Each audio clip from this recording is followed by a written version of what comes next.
బాలకోటయ్య గారు చెప్పండి. పిన్నెల్లి ఇష్యూ రోజు ఎపిసోడ్‌గా జరుగుతుంది. నిన్న హైకోర్టు ఆయనకి రిలీఫ్ ఇచ్చింది కొంత. దాన్ని ఎలా చూస్తారు? ఓవరాల్‌గా అసలు ఆయన ఎపిసోడ్‌ని ఎలా చూస్తారు? ఇప్పటి వరకు దాదాపుగా 4 రోజులుగా పిన్నెల్లి పులి, కాదు పిన్నెల్లి పిల్లి, మొత్తం ఇదే ఎపిసోడ్. ఓ 4 సార్లు గెలిచిన ఎమ్మెల్యే అత్తారింటికి వెళ్ళినట్టుగా హ్యాపీగా పోలింగ్ కేంద్రంలో దూరి ఏదో వాడు అబ్బగాడు సొమ్ముగలాగా ఈవీఎంలు పెట్టుకుని ఎత్తుకోసేసాడు. ఇది ఆయన చేసిన నేరం. ఈ రోజున వైసీపీ నాయకులు అంబటి రాంబాబు గారు కానీ, లేదంటే మన సజ్జల రామకృష్ణారెడ్డి గారి వగైరాలు, లేదా వాళ్ళ డిబేట్లో వచ్చి కూర్చున్న పెద్దలందరూ కూడా అత్త కొట్టినందుకు కాదంట, తోటి కోడలు నవ్వినందుకు ఏడ్చింది అన్నట్టుగా అసలు ఆ వీడియో ఎలా బయటకు వచ్చింది, అది లోకేష్ గారి చేతికి ఎలా వెళ్ళింది, ఆయన ట్విట్టర్లో పోస్ట్ చేయటం ఏంటి, ఆ ట్విట్టర్లో పోస్ట్ చేసిన దాన్ని మాజీ ఎన్నికల అధికారి నిమ్మగడ్డ రమేష్ గారు ఫిర్యాదు చేయటం ఏంటి, ఇది వాళ్ళ చర్చ. మీకు ఆంధ్రప్రదేశ్లో 5 సంవత్సరాలుగా సజ్జల గారు వగైరాలు చేసిన పనంతా ఇదే. అయ్యా, మీరు ఆ మాచర్లలోనే బీసీ నాయకుడు చంద్రయ్య పీక కోశారయ్యా అంటే మీ ప్రభుత్వంలో జరగలేదా? అయ్యా, డాక్టర్ సుధాకర్ని చంపేశారయ్యా, అన్యాయంగా పెచ్చోళ్ళని చూసిన ముద్రేసి కేసులు పెట్టి ఇబ్బంది పెట్టారా అంటే పలానా మహారాష్ట్రలో జరగలేదా? లేదా చంద్రబాబు నాయుడు గారి పరిపాలన జరగలేదా? ఇవే అబద్ధాలు. కాబట్టి కోర్టు ఇచ్చిన ఆదేశాలను, కోర్టు ఇచ్చిన జడ్జిమెంట్ని నేను తప్పుపట్టను. కానీ అంటే ఇక్కడ ఒక అంశం కూడా ఉంది. న్యాయస్థానాలు తీర్పు ఇచ్చిన తర్వాత తీర్పు మీద మాట్లాడే భావ ప్రకటన స్వేచ్ఛ కూడా పౌరులకు ఉంది. ఇటీవల కేజ్రీవాల్ గారిని విడుదల చేస్తే కోర్టు, హోంమంత్రి అమిత్ షా దాని మీద వ్యాఖ్యలు చేస్తేనే సుప్రీంకోర్టు ఆహ్వానించింది. సో కోర్టు కూడా వినాలి. ఎందుకంటే ఈవీఎంను బద్దలు కొట్టిన సాదాసీదా వ్యక్తి కాదు, పవిత్రమైన ఒక ప్రజాస్వామ్య ప్రక్రియను గౌరవించాల్సిన వ్యక్తి. బద్దలు కొట్టడంతో పాటు అడ్డుకున్న నంబూరి శేషగిరిరావు తలబద్దలు కొట్టాడు. అడ్డొచ్చిన మహిళ మీద వార్నింగ్ ఇచ్చాడు. మొత్తం అక్కడ ఏజెంట్లందరూ కానీ, తెలుగుదేశం పార్టీ కార్యకర్తలు కానీ గ్రామాలు విడిచిపెట్టి పంట పొలాల్లోకి వెళ్ళిపోయి దాక్కున్నారు. ఒక విలేకరు శేషగిరిరావు గారిని అడిగితే ఇదే చెప్పాడు, మీరు ఎందుకు ఫిర్యాదు చేయలేదు అనేది. ప్రశ్నించినందుకే తలబద్దలు కొట్టారు, ఫిర్యాదు చేస్తే ప్రాణం చేస్తారు. ఆల్రెడీ అక్కడ ఉంది కదా చంద్రయ్య గారి యొక్క పీక గొంతుకు సంఘటనలు. కాబట్టి ఈ దుర్మార్గాలన్నీ పరిశీలించుకోవాలి. దీనికి ప్రధానమైన సూత్రధారి, పాత్రధారి, కర్త, కర్మ, క్రియ అంతా కూడా సిఎస్ జవహర్ రెడ్డి గారండి. మనకి ఈయన జగన్మోహన్ రెడ్డి గారి తాలూకా జెరాక్స్ కాపీగా జవహర్ రెడ్డి గారు మనకు కనిపిస్తారు. మరి ఎందుకని ఎన్నికల కమిషన్లకి ఇతర వ్యవస్థల మొత్తం కూడా జవహర్ రెడ్డి గారు జవహర్లాల్ నెహ్రూలా కనిపిస్తారు.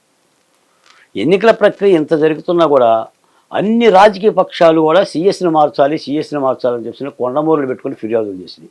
మేము కూడా నెత్తి నోరు కొట్టుకొని చెప్పాం, కానీ ఆయన మార్చాల. టోటల్ ఐఏఎస్ అయినా, ఐపీఎస్ అయినా, క్రింది స్థాయి పోలీస్ అధికారుల దగ్గర నుంచి పై స్థాయి వరకు అండర్ కంట్రోల్ సిఎస్ గారు. ఆయన మీద చర్యలు తీసుకోలేదు.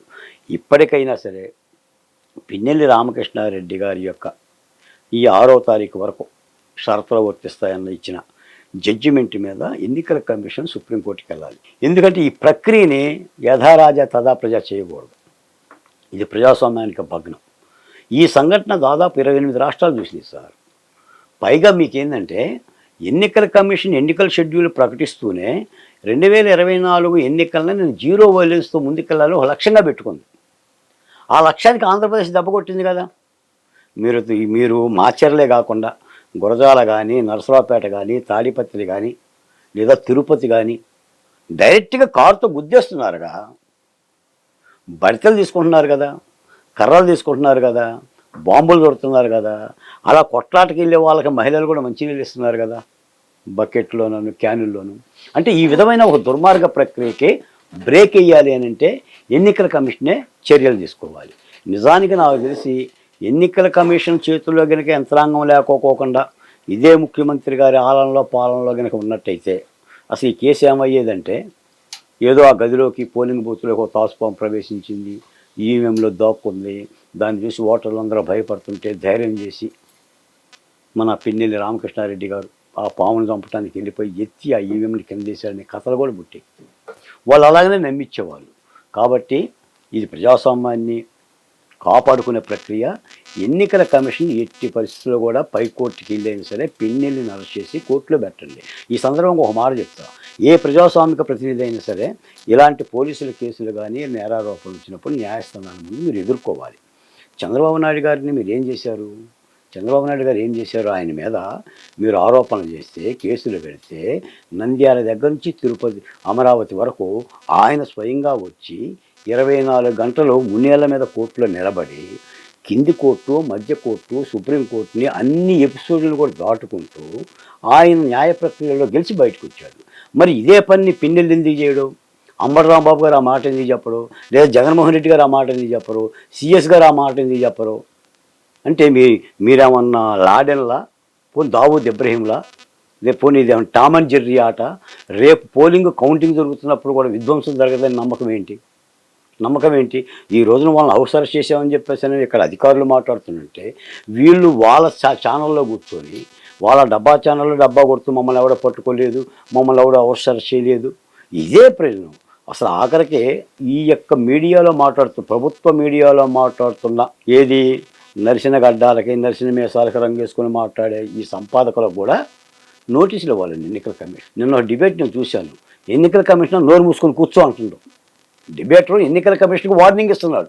కోడ్ ఉల్లంఘన జరుగుతున్నా కూడా పట్టించుకోలేని పరిస్థితి. అంటే ఈ విధంగా జరుగుతున్న హింసని మళ్ళీ ప్రేరేపించటం, అటువంటి వాళ్ళకు కూడా నోటీసులు ఇవ్వగలగాలి. ఎన్నికల కమిషన్ పరిష్కారం చెప్పాలి. సరే కాదు, దాని చేతిలో యంత్రాంగం ఉంది కాబట్టి తప్పనిసరిగా నోటీసులు ఇచ్చి లేదంటే కేసులు పెట్టేది సరే ప్రశాంతమైన పరిస్థితిని, శాంతి భద్రతల పరిస్థితిని తీసుకురావాలి. కౌంటింగ్ అయిపోయిన తర్వాత కూడా ఆంధ్రప్రదేశ్లో నూతన ప్రభుత్వం ఏర్పడేంత వరకు పారామిలిటరీ బలగాలను ఆయా ప్రాంతాల్లో, సమస్యాత్మక ప్రాంతాల్లో ఉంచి కూడా కంట్రోల్ చేయాల్సిన అవసరం ఉంది. దీంట్లో ఈ ఎపిసోడ్ కాకుండా ఇలాగే ఈవీఎం బద్దలు కొట్టిన సాధారణ పౌరుని ఎమ్మంటే అరెస్ట్ చేసి జైలుకి పంపించారు, హడావడి చేశారు. అదే ఈ నాయకుడు అనేవాడు వచ్చేవాడికి ఇంత డిలే ఎందుకు జరుగుతుంది? దాని మీద విస్తృతంగా ఎందుకు చర్యలు జరగట్లేదు అనేది క్వశ్చన్. ఇప్పుడు ఇక్కడ 2 కోణాలు సార్. ఈవీఎంని బద్దలు కొడుతుంటే ఆ బద్దలు కొడుతున్న దాన్ని అలాగనే నివ్వెరపోయి చూసి పీఓ కానీ, అడిషనల్ పీఓ కానీ 13వ తారీఖు సంఘటన జరిగితే 15వ తారీఖున ఫిర్యాదు చేశారు. ఫిర్యాదు చేసిన వాళ్ళని సస్పెండ్ చేశారు. ఈవీఎంని బద్దలు కొట్టొద్దని చెప్పేసి అని వెళ్ళిన తెలుగుదేశం పార్టీ కార్యకర్తల తలనేం బద్దలు కొట్టారు. బయట ప్రశ్నించిన మహిళలకేమో వార్నింగ్లు ఇచ్చారు. వీళ్ళందరిని కూడా కేసుల్లో పెట్టారు. ఇప్పుడు మనకు ధర్మ సందేహం వస్తుంది. ఇప్పుడు హత్య చేసిన వాడికి 6వ తారీఖు వరకు షరతు ఇస్తే, మరి ఇటువైపు కానీ అటువైపు కానీ 2 పార్టీలకు సంబంధించిన కార్యకర్తలు ఎంతోమంది, 100 మంది కేసులో ఉన్నారు కదా. వీళ్ళందరూ ఉపాధి కూలీలే కదా. మరి వీళ్ళకి షరతులు ఇవ్వాలి కదా, ఎవరిని అరెస్ట్ చేయకూడదని. వీళ్ళందరినీ జైలుకు పంపించి, వీళ్ళందరినీ కోర్టులో పంపించేసి నువ్వు అసలైన యొక్క నిందితుడిని పట్టుకోలేకపోకుండా పోలీసులే, నిజానికి ఏంటంటే పోలీసులే వెంటబడి ఆయన ఊరు దాటిచ్చారు, నగరం దాటిచ్చారు. ఆయన ఏ దేశం వెళ్ళాడో, ఎక్కడ దాక్కున్నాడో తెలియదు. ఏదైనా ఇదంతా కూడా ప్రజలు చూస్తున్న పరిస్థితి. ఎన్నికల కమిషన్కి ఒక బాధ్యత ఉంది. ఇది అదొక స్వయం ప్రతిపత్తి కలిగిన సంస్థ. తన యొక్క పరిధిని దాటి, తన యొక్క ఆదేశాల ఉల్లంఘించి ఇంత నేరానికి పాల్పడిన వ్యక్తి మాత్రం అరెస్ట్ చేసి చూపించి దాని యొక్క ఇజ్జత్ ఏంటో చూపించగలగాలి. ప్రజాస్వామ్యంలో అది ఎవరు చేసినా సరే, నేను పిన్నెల్లి రామకృష్ణారెడ్డి అన్నాను. ఏ పార్టీ ఎమ్మెల్యే చేసినా, ఎంతలు చేసినా కూడా ఆ చర్యలు తీసుకుంటేనే ఒక ప్రజాస్వామ్యానికి ఒక ఊపిరి సలుపుతుంది, ఒక వ్యవస్థ పనిచేసినట్టుగా ఉంటుంది. తప్పనిసరిగా పిన్నెల్లిని సుప్రీంకోర్టుకి వెళ్ళినా సరే ఎన్నికల కమిషన్ అరెస్ట్ చేసి జైల్లో పెట్టాలి. రేపు ఎన్నికల ప్రక్రియలో కూడా మాచర్లో కూడా కట్టుదిట్టమైన చర్యలు తీసుకొని ప్రశాంతమైన వాతావరణం నెలకొల్పుకునే విధంగా ఎన్నికల కమిషన్ బాధ్యత తీసుకోవాల్సిన అవసరం ఉంది. ఈ సందర్భంగా ఇప్పుడు ఎన్నికల ప్రక్రియ పూర్తయింది. ఆంధ్రప్రదేశ్ అంతటా కూడా అధికారంలోకి ఎవరు వస్తారని ఎదురు చూస్తున్నారు. మేము గత 4 సంవత్సరాలుగా రాజధాని ఉద్యమంలో కానీ, బహుజన కులాల ఉద్యమంలో కానీ, లేదా ఆంధ్రప్రదేశ్ జరిగే అన్ని అలసట్ల మీద పోరాటం చేస్తున్న వ్యక్తులుగా, దాంతోపాటు కూటమి పార్టీలకు మద్దతు పలికి ఆ పార్టీల అభ్యర్థుల గెలుపు కోసం అటు గుంటూరు పెమ్మసాని చంద్రశేఖర్ గారు కానీ, లేదంటే ఇక్కడ కేసీఆర్ చిన్ని గారు కానీ, మైలవరం ఎమ్మెల్యే వసంత కృష్ణప్రసాద్ గారు కానీ, ఇలా మన భాష్యం ప్రవీణ్ గారు కానీ వీళ్ళకు కూడా స్వయంగా నేను అమరావతి భోజనం చేసి వాళ్ళ గెలుపు కోసం కృషి చేశా. నాకు తెలిసి ఆంధ్రప్రదేశ్లో చంద్రబాబు నాయుడు గారు ముఖ్యమంత్రిగా రావడం అనేది ఖాయం ఖాయం ఖాయం. ఇది 100% జరిగేది. ఎందుకంటే జగన్మోహన్ రెడ్డి గారు చేసిన తప్పిదాలే తెలుగుదేశం పార్టీ విజయానికి సోపానాలు. మనం గతంలో కూడా చెప్పాం, ఇచ్చిన అవకాశాన్ని దుర్వినియోగం చేసుకొని 3 రాజధానులను ఒకసారి 30 రాజధానులు ఒకసారి అని, లేదా మహిళల మీద రైతుల మీద చేసిన దాష్టికాలు, లేదా మీలాంటి ఛానల్ సంబంధించిన పత్రికల మీద కూడా పెట్టిన కేసులు, లుకౌట్ సైడ్ ఆర్డర్స్, ఇవన్నీ ఇచ్చి నానా రవస అసలు రాష్ట్రాన్ని కనీ విని తిరగని రీతిలో అరాచకం దిశగా నడిపించాడు.